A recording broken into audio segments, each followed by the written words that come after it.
over.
So last year, when I went to visit Atlanta for the first time, I did some Criterion shopping with DJ, and you can see me picking up this Scarface 4K of Criterion in one of his videos. But that's not what I'm going to be talking about today. But almost a year later, there's another Howard Hughes production that has entered into the Criterion collection, and with another 4K blu-ray combo pack. And that movie, this is 1932's Scarface from director Howard Hawks. Recently, I'll actually even do this by number. 1239. So 1239. 1239. Then Criterion Spine 1288.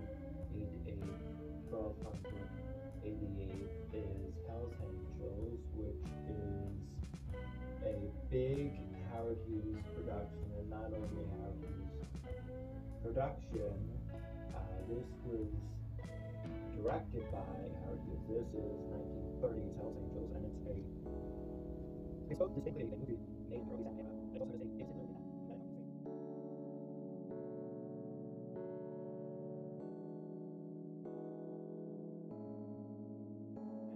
It's also a movie in a sort of sense, American blockbusters, like a giant, big, and an idiosyncratic kind of blockbuster. Like, I feel like there's a chain of movies that sort of starts with something like Hell's Angels that you can follow through to even another movie, actually in the Criterion collection. 1996 is The Rock from Michael Bay. I feel like these movies have a sort of a trajectory in terms of just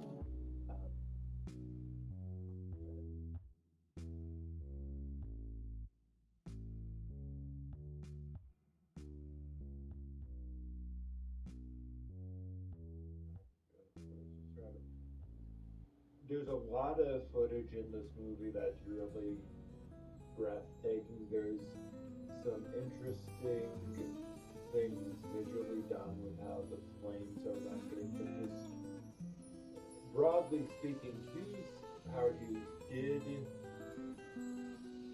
assemble basically a private airport to make this movie. It's, Martin Scorsese covers partially the making of this movie in the film The Aviator from 2004, and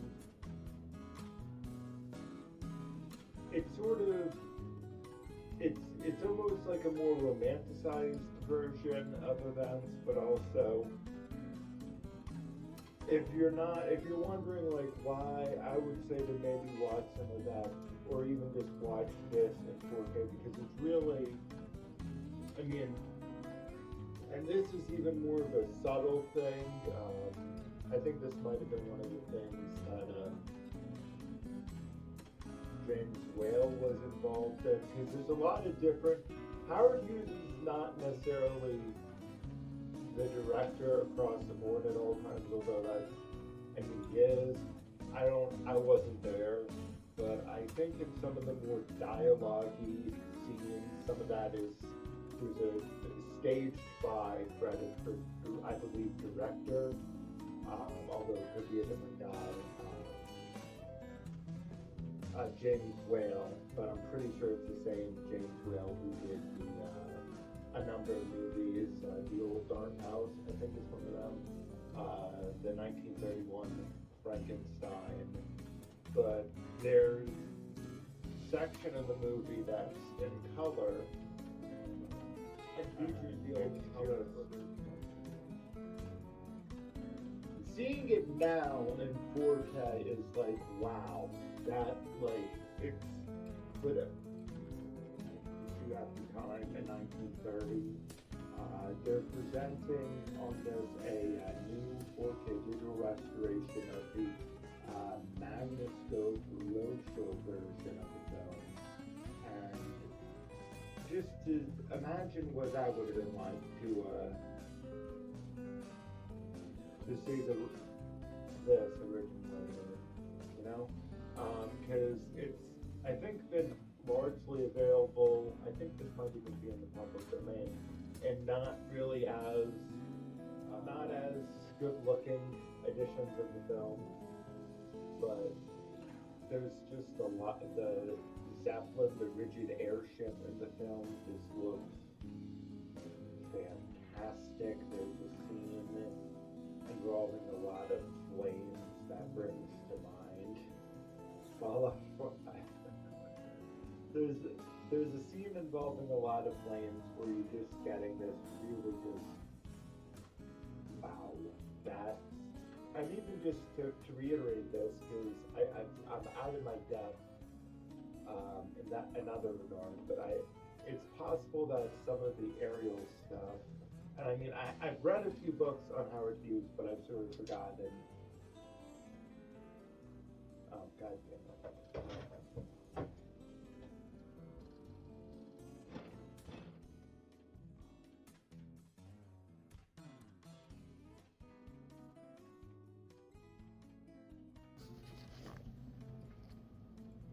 As Hughes prepared to film the bomber scene, his pilots urged him to abandon his plan for the plane to actually spin. They thought it was too dangerous, but Hughes insisted. The plane had to spin.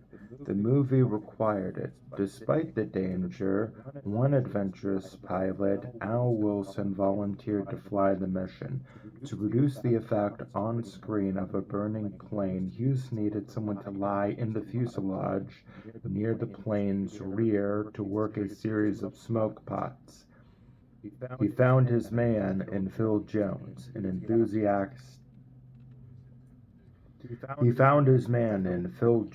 enthusiastic grease monkey who had been pestering Hughes for a year to let him fly.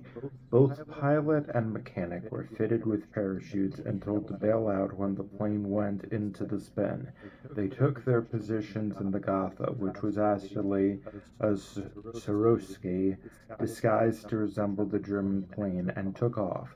With Hughes watching from aloft in a small plane, Wilson kicked the bomber into a spin at 5,000 feet and bailed out.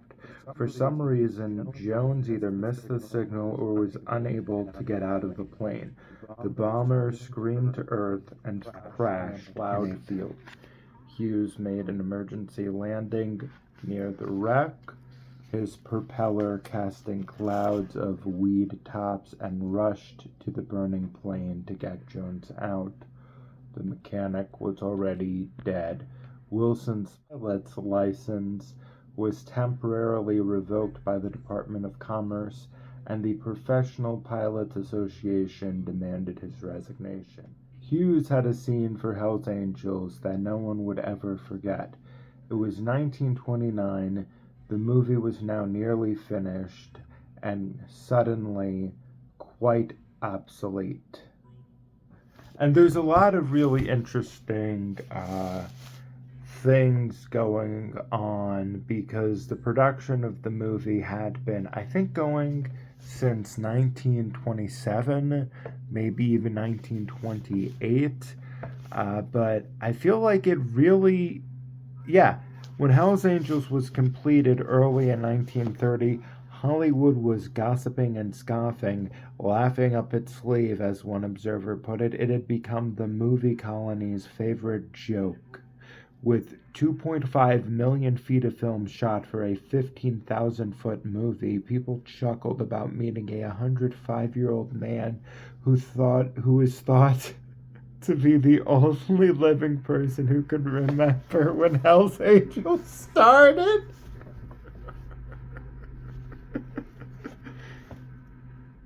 People really got in a lot of zingers. But it's an impressive film that we truly only got to see the depths of because of how much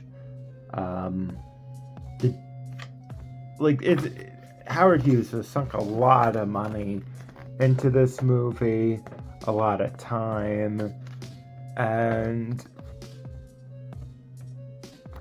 it really is one of the most fascinating American films ever made in a certain respect.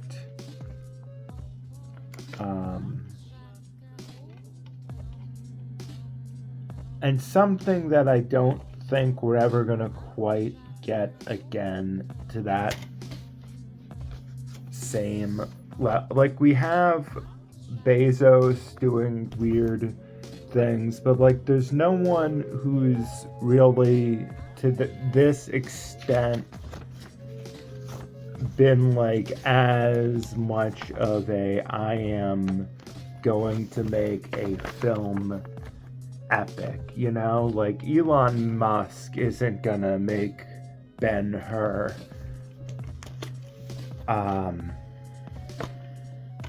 Yeah.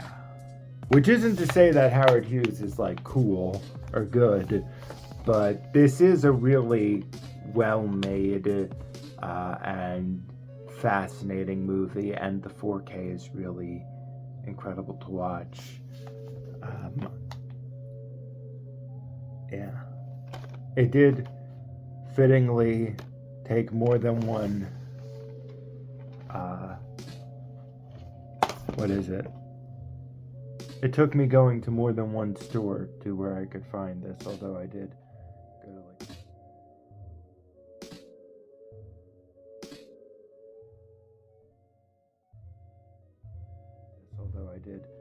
go to like the one place that probably wasn't gonna.